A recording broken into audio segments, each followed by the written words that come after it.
Trade talks between India and the United States are heating up in Washington, with both sides pushing towards a potential interim agreement likely to be unveiled, hopefully in a few hours. The agreement follows months of negotiations catalyzed by US President Donald Trump's historic tariffs that were announced on the 2nd of April.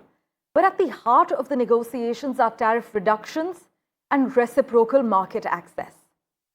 Indian officials have made it clear that without broader tariff cuts, particularly on high employment sectors like textiles, footwear, and leather, the ambition of doubling trade volume will remain out of reach.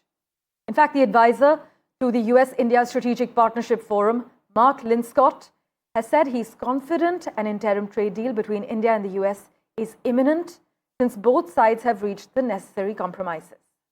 Natasha Israni has been tracking the insider details for us. She joins us live at the moment.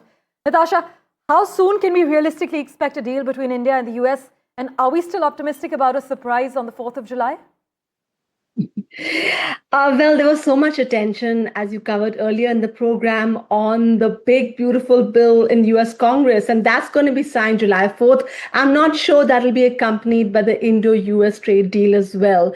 But yes, there's a good chance that this bill, the deal will be ironed out before that July 9th deadline. So somewhere between July 4th and July 9th is my guess. But there is increasingly a lot of positive noises that we're hearing from both the American side and the Indian side, but with necessary compromises, as you mentioned earlier. While India is seeking greater market access to its labor-intensive goods, the US wants more duty concessions on its agricultural products and its dairy products. And time again, we hear that's where the challenges have stayed, because India is very wary about allowing these big American farming companies to come in to compete with farmers in India who traditionally have small holdings and a lesser number of cattle. They won't be able to compete. And the Indian government is trying to protect them. In fact, historically, dairy and agriculture is kept out of